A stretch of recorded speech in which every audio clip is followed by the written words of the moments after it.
Chers amis, avant que nous commencions cette entrevue, je vous invite évidemment à aimer, à commenter, à partager et à vous abonner à la chaîne, c'est très important. Vous êtes plus de 2 tiers à écouter mes entrevues et à ne pas vous abonner, donc n'hésitez pas à vous abonner, c'est très précieux. Merci beaucoup.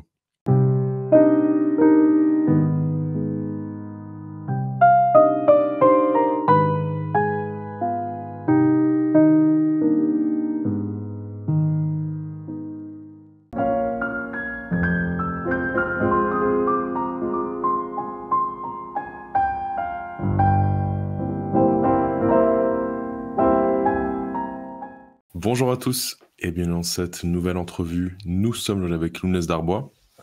Alors j'avais déjà reçu Lounès Darbois pour une entrevue très variée, en passant de la mode jusqu'au rap, à la musique, à notre époque de la décadence. Donc cette fois-ci, je le reçois pour cet ouvrage, Sociologie du ardeur, publié aux éditions Contre-Culture.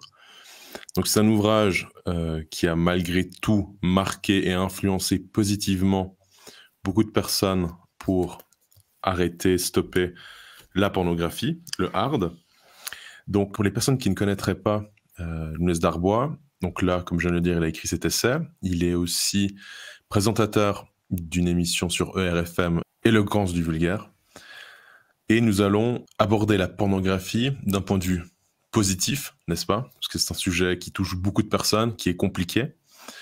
Et essayer un peu d'expliquer pourquoi il faut en sortir. On va aborder la sortie de la pornographie, c'est ça le chemin positif, oui c'est ça. Exactement, et ne pas trop blâmer les personnes. Donc merci cher Lounès Darbois d'avoir accepté mon invitation. Mais avec joie, cher Xavier. Bon, on Alors m'a un peu forcé la main, hein, je dois dire, parce qu'en fait c'est un sujet dont j'aimerais me détacher un peu, quoi. C'est un livre que j'ai écrit en 2016, que mon éditrice chez Contre-Culture a accepté en 2017 et qui est sorti en 2018. Et bon, bah on est déjà en 2024. Tempus fugit. Mais disons, c'est bon signe. En règle générale, pardon? Mais c'est bon signe, c'est un livre qui ne vieillit pas. Et ça, c'est très bon signe. Peut-être. Mais disons, ce qui est un peu plus mauvais signe, c'est que lui, le sujet de l'addiction à la pornographie, notamment chez les jeunes, demeure. Et donc, bon, on essaye de leur donner un vaccin sans injection, ni, comment on appelle ça, Moderna et trucs bizarres, là, vous voyez. Disons, en général, il vaut mieux éviter d'être associé à des sujets négatifs, c'est-à-dire à des sujets qui se définissent par des constructions négatives.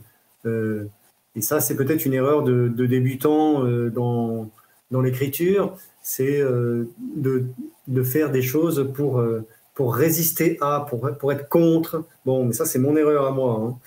Voilà, mais c'est comme ça, c'est ainsi qu'on apprend sans doute. Bien. Mais pour le reste, bon voilà, on me force la main, mais finalement, allez, je me suis dit, allez, c'est parce que c'est vous, hein, Xavier. Hein. Et puis c'est parce que un saint que j'aime bien a dit ne rien refuser. C'est quoi? C'est ne rien demander, ne rien refuser. Voilà ce qu'il faut faire. Bon, voilà. On va essayer de rien demander, rien refuser. Alors, qu'est-ce que je peux vous dire un petit peu en introduction? Je dois faire une introduction, qu'est-ce que je dois faire? Oui, alors peut-être pourquoi cet ouvrage écrit déjà en 2016, sorti en 2018. Peut-être dans un premier point, peut-être le deuxième point, c'est, nous l'évoquions avant le début de l'enregistrement, vous dédiez cet ouvrage à Jean-Louis Coste. Alors peut-être expliquer l'un dans l'autre comment ils s'emboîtent et ont permis cet ouvrage. D'accord. Alors, dans un premier point, on va faire ça. Alors oui, qui dit premier point, dit point de vue peut-être. Quel était mon point de vue, comme disaient les situationnistes, d'où parles-tu, camarade? Quel était mon point de vue au moment de sortir cet ouvrage? Bon, c'était les années 2012-2014. Je m'occupais à l'époque d'adolescents. C'était mon travail. Je m'occupais d'adolescents de bonne famille, aisés, catholiques.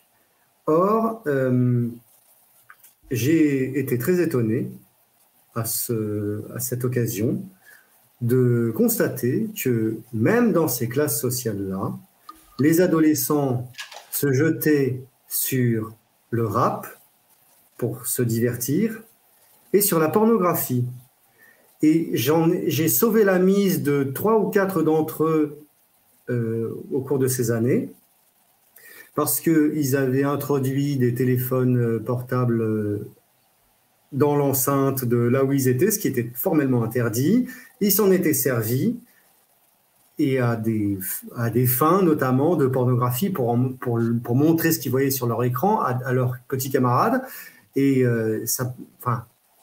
il y en a 3 ou 4 qui auraient dû être renvoyés, ils n'ont pas été renvoyés parce que je les ai pris à part et je leur ai confisqué et je leur ai dit que c'était la dernière fois. Et voilà, bon, en général, j'étais assez apprécié parce que j'étais assez sévère, mais en même temps, j'ai souvent été en heure de colle, en heure de retenue dans les années 90, pour d'autres motifs d'ailleurs, parce que pour indiscipline. Voilà, et avec les mots dans le carnet, ce genre de choses, ce qui me causait un grand désarroi quand je devais faire signer ça par mes parents. J'ai toujours essayé d'éviter que les enfants aient des problèmes avec leurs parents à cause de l'école, en fait. Parce que je ne sais pas si c'est très bon pour eux, pour leur développement. Ça leur enseigne la soumission, la trouille et un esprit de délation. Donc, bon, bref. Enfin, voilà. Déjà, je m'égare, vous voyez, parce que je suis un peu du genre à partir d'un petit sujet particulier pour aller vers le général. J'ai ce gros défaut-là, parce que je ne suis pas un spécialiste, en fait. C'est aussi un truc à dire, c'est que je ne suis pas un spécialiste d'aucun sujet, je suis un généraliste. Et si vous... Par exemple, dans l'éloquence du vulgaire, j'essaie de parler plutôt de sujets positifs. Je sais pas, je peux vous en dire 2, 3 comme ça qui sont ma passion. Je sais pas, moi, l'ornementation classique dans le bâti haussmannien, voilà, ou la culture anglaise, le vêtement, le service, enfin, voilà. Bref. Mais revenons-en à ce point de départ de ce livre. Bien, ok. Donc, je me retrouve face à des adolescents qui, en fait, vivent une addiction à la pornographie.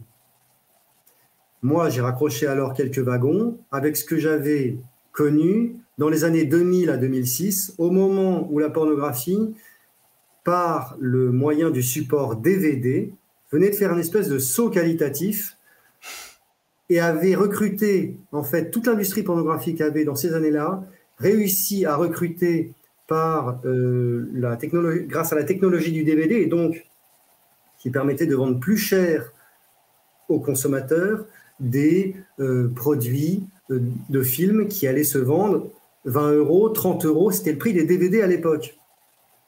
Et en faisant ça, ils pouvaient recruter des actrices, et bien c'est ça aussi qui est terrible, des actrices sur un marché qui est un marché de la beauté, et des actrices de plus en plus jeunes, belles, et dont le destin normal, jusqu'ici, était le mannequinat. Et tout d'un coup, vous aviez ce qu'on a appelé « the girl next door », c'est-à-dire, vous aviez 18 ans, c'était mon cas, et vous aviez à l'écran non plus le personnage vraiment de la... Enfin, comment dire, très appuyé, au maquillage très insistant de la prostituée à l'ancienne de la rue Saint-Denis, vraiment, avec vraiment tout l'attirail et puis aussi la quarantaine, quoi. Là, vous aviez limite votre voisine de table à l'université et qui était sur l'écran en train de faire tout ce dont vous pouviez rêver, disons, dans vos rêves et vos réveils intempestifs. Bon, eh ben, c'était un drôle de choc et je me suis remémoré cette période-là où vraiment l'industrie finalement, ce qu'on appelle the industry en Californie, battait tous les records de revenus et de diffusion mondiale.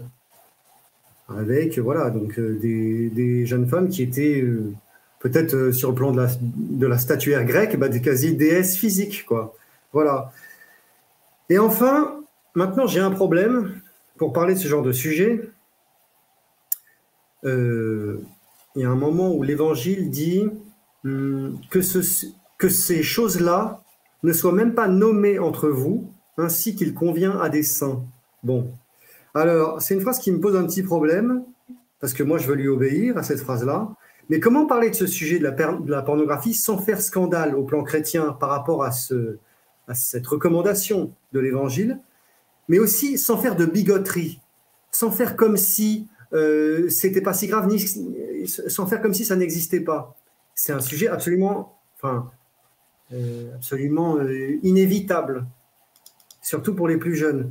Et non plus aussi sans être racoleur ou putassier. Alors, je me suis longtemps posé cette question, et comment il faut faire? Eh bien, il faut s'adresser non pas aux jeunes directement, mais il faut s'adresser aux prescripteurs des jeunes.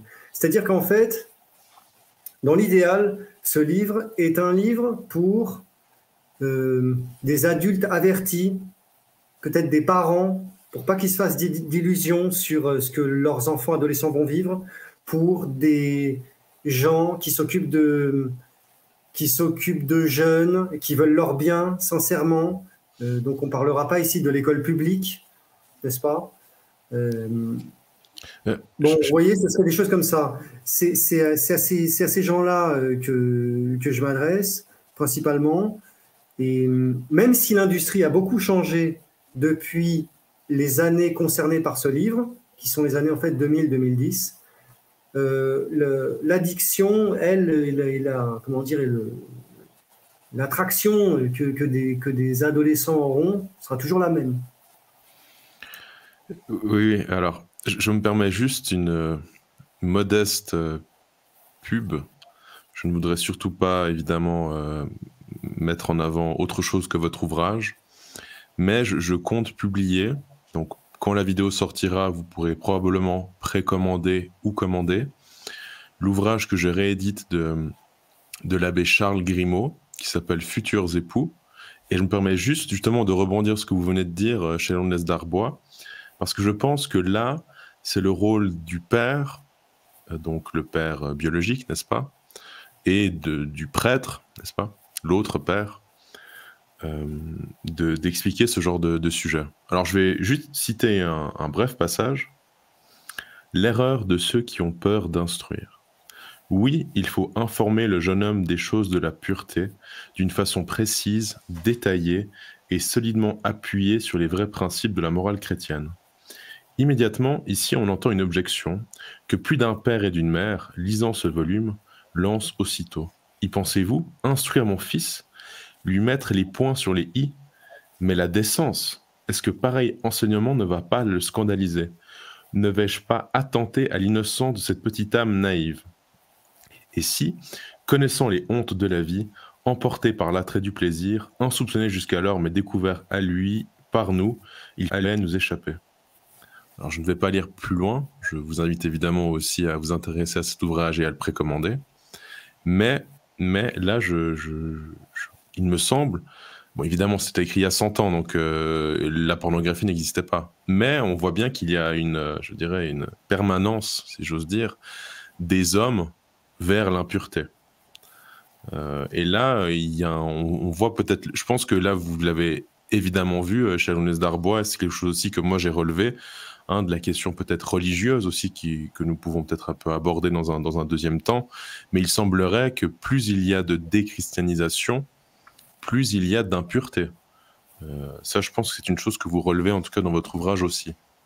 Oui, et plus il y a d'impureté, moins il y a de procréation de génération. Et là, peut-être ceux qui s'intéressent au sujet pourront écouter une conférence que j'avais donnée chez Academia Christiana en 2022. C'était la génération, justement. Et même si on est identitaire athée ou militant politique, agnostique, et il y en a des très bien, et la plupart de mes camarades sont dans ce cas. Eh bien, même si on se positionne de ce point de vue-là, on sait très bien que la plupart des ennuis auxquels nous faisons face sont dus à un mot qui revient toujours, dénatalité, dénatalité, dénatalité. Et de ça procède presque tout le reste. Immigration massive, robotisation, Bon, après, bien sûr, on pourra dire est-ce que c'est l'œuf ou la poule? Est-ce que c'est ça? Ou est-ce que le point de départ, c'est pas les mutations de l'outil de production? Est-ce que c'est pas la déchristianisation elle-même, justement, puisque les hommes cessant de prier Dieu, Dieu retire leur grâce à ces hommes-là. Bon, vous voyez, on peut raccrocher beaucoup de wagons, mais disons que la question, en fait, au plan matérialiste, si on veut être un strict matérialiste, la question finale dans ce sujet, en fait, c'est la procréation, et donc c'est la génération, et donc ce sont les générations suivantes. Quel sera le visage du monde de demain? C'est ça, en fait, profondément, au plan matérialiste, ce qu'on peut dire. Au plan spirituel, il y aurait beaucoup d'autres choses à dire. Mais voilà, si on est athée ou agnostique. Alors, pardonnez-moi, je veux pas trop qu'on saute les étapes, hein, si j'ai fait cette incise, mais alors peut-être pour revenir sur le point de départ, vous avez écrit cet ouvrage, je dirais, grâce à votre expérience professionnelle, où vous avez constaté déjà les dégâts de la pornographie chez les jeunes dès l'âge de 10 et 12 ans, en 2012, ce qui est quand même déjà très avancé, hein, il faut quand même, je pense, le dire, au niveau de la dégradation et de l'accès à cette pornographie d'un si jeune âge. Alors peut-être, pour revenir sur notre plan de discussion, de quoi se nourrit la pornographie? De quoi se nourrit-elle? Alors je peux déjà avancer peut-être quelques points. Elle se nourrit d'un désespoir, d'un mal-être, de la solitude. Vous évoquez, vous, dans votre ouvrage aussi, beaucoup l'ennui, qui est quelque chose de très récurrent, qui fait que on va dire les choses. On se masturbe parce qu'on s'ennuie, on ne sait pas quoi faire, on n'a pas envie d'aller se coucher, et puis il faut sa petite dose d'énergie expulsée. Voilà, pardonnez-moi, hein, pour les gens qui nous écoutent, mais je pense que c'est important aussi de dire les choses et pas de tourner autour du pot. Bon. Mais il y a un espoir dans tout ça, chers auditeurs. Bon, tout ça, c'est aussi probablement des choses temporaires dans une vie. Il y a autre chose aussi. Il y a des rencontres, la réalité qui est possible aussi. Et bon, pour ça, ça peut demander un travail, surtout dans la période charnière de 16-24 ans, qui est vraiment la période clé dans la plupart des vies de garçons. Parce qu'on sait aussi que c'est à cette période-là que sont enregistrés, selon toutes les statistiques, le plus de suicides, le plus de passages à la folie, en clinique appelée schizophrénie. Notamment aussi à cause d'effets secondaires du cannabis qui sont très sous-estimés. Mais bon, bref.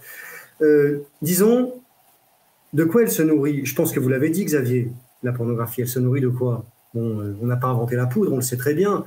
Finalement, d'une certaine forme d'ennui, de frustration, certainement, mais tout simplement de pulsions qui, à l'âge adolescent et post-adolescent, sont les plus fortes parce qu'elles sont les plus neuves. C'est simple. Il est évident qu'un monsieur de 50 ans ne se met pas devant son écran pour consulter de la pornographie. Et, de plus en plus, hein. Bah, vous croyez? Bah, c'est un peu ça, c'est un point que nous pouvons aborder tout de suite, mais vous l'aurez aussi remarqué que maintenant les jeunes gens, hommes ou femmes, se décident de plus en plus tard et donc repoussent, en effet, car moi j'en ai discuté avec un père récemment qui est de 68, qui lui, en fait, à son époque, a connu des camarades de classe qui se sont mariés déjà à 18 ou 20 ans et qui se sont mariés très jeunes. Et en effet, je pense que ça permet d'atténuer, en fait, toute cette énergie, si j'ose dire, qui doit permettre à fonder une famille. Et là, en fait, cette énergie, elle est en attente et elle est un peu, je dirais, frustrée de ne pas pouvoir être mise à profit de la fondation d'une famille, d'un foyer, et d'avoir une épouse. Car vous l'avez dit aussi juste avant, que la finalité aussi, c'est la famille. et puis que la pornographie, malheureusement, ce sont des coups tirés à blanc. Ce qui fait qu'en fait, il y a une dénatalité, on ne procrée plus, et on tire à blanc. Oui, la dénatalité est sans doute due en partie à cela, mais aussi à des quantités de facteurs qui, chaque année, envoient de nouveaux arrivés. Bon, mais effectivement, une première étape, ce serait effectivement de sortir de la pornographie. Bon, disons, qu'est-ce qu'on peut dire sur ça? Sortir de la pornographie, c'est probablement déjà comprendre la pornographie. Comprendre la pornographie, c'est en comprendre peut-être la sociologie très brutale. Disons les choses simplement, il y a 10 millions de Ginser, il y a 10 hardeurs et il y a un producteur. C'est à peu près ça la chaîne alimentaire, la pyramide, là. Et comprendre la sociologie du hardeur, c'est sortir de la psychologie du branleur, en fait, pour le dire très simplement. Voilà, c'est faire sa vie à soi propre. Bon, faire sa vie à soi propre, c'est un grand mot, et peut-être qu'effectivement, la période charnière 16-24 ans, étant donné l'état de la société actuelle, peut durer de plus en plus longtemps, notamment peut-être au plan professionnel. On rentre dans la vie active de plus en plus tard, par exemple. Effectivement, on se décide à un état de vie, ce qu'on appelle un état de vie, de plus en plus tard. Parce qu'on hésite, qu'il y a trop de choix offerts, que voilà, on est dans... Bon, hélas, c'est sûr que j'aimerais pas avoir 20 ans aujourd'hui. Souvent, les gens de mon âge disent ça. Étant donné l'état actuel de l'appareil de production, eh ben, cet appareil de production, cette société, ce monde socio-professionnel tel qu'il est, il bloque. En fait, il bloque les garçons. Il les fait patienter, il les fait mettre sur une voie de garage, il les bloque de 16 à 24 ans, peut-être de 16 à 30 ans, de plus en plus tard. Et quand on est bloqué, qu'on est jeune et qu'on est plein de sève, eh ben, c'est terrible, mais ce Ginsei, c'est presque la vocation de l'adolescence. Pourquoi? Alors, Alain Soral, là, récemment, nous disait, pour nous, là, récemment, c'était toujours souvent très drôle, il disait, mais de toute façon, pour ce qu'on appelle un jeune, abusivement un jeune, eh ben, se branler, c'est sa seule compétence, voire son destin, c'est presque sa vocation, parce qu'il n'agit pas sur le réel, sur le concret. Donc, il tourne en rond dans sa raison d'être, qui ne sort pas, si vous voulez. Et c'est aussi une manière peut-être de calmer un peu la prétention au génie de certains jeunes très arrogants, mais parce que au plan concret, tel que la société est organisée, ils ne peuvent pas mettons-nous à leur place. Ils ne peuvent pas travailler, ils ne peuvent pas exercer leur force dans la société pour que ça leur rapporte quelque chose et qu'ils puissent avoir leur indépendance. Ils ne peuvent pas exuder leurs humeurs. Ils ne peuvent pas, oui, comme vous le disiez un peu, faire descendre la pression.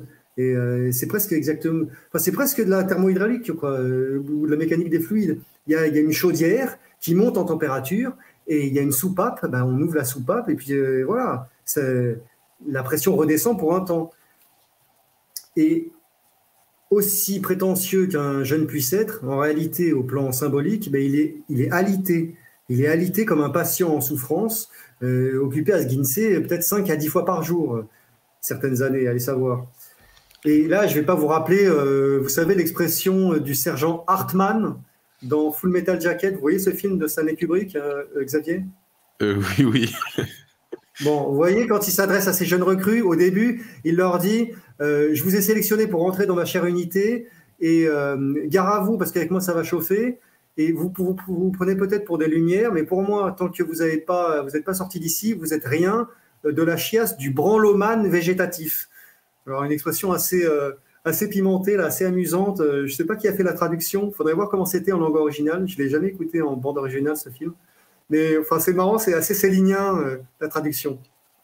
Et finalement, c'est peut-être la définition du jeune, quoi. En fait, le pauvre, tant qu'il peut pas faire quelque chose qui lui rapporte de l'argent, qui lui permette de créer des choses, de créer quelque chose, de créer même pour le gratuit, eh ben, il est un branlomane végétatif. C'est sa vocation, quoi. C'est terrible, mais c'est comme ça. Bon. Et Jean-Paul II, lui, plus hautement, disait que le péché individuel, toutes sortes de péchés individuels dans certains cas, sont induits par en fait une structure de péché qui englobe l'individu. Chers amis, comme vous le savez, j'ai ouvert mon espace Patreon et l'espace Rejoindre sur YouTube. Donc, vous y découvrirez de nombreuses entrevues, notamment avec l'Abbé Riou, Pierre Hillard, Monsieur K, Lounès Darbois et d'autres. Donc, participez, vous aussi, au renouveau de la civilisation catholique, au combat contre-révolutionnaire et soutenez la vraie dissidence. Mille merci de vos soutiens et à très vite.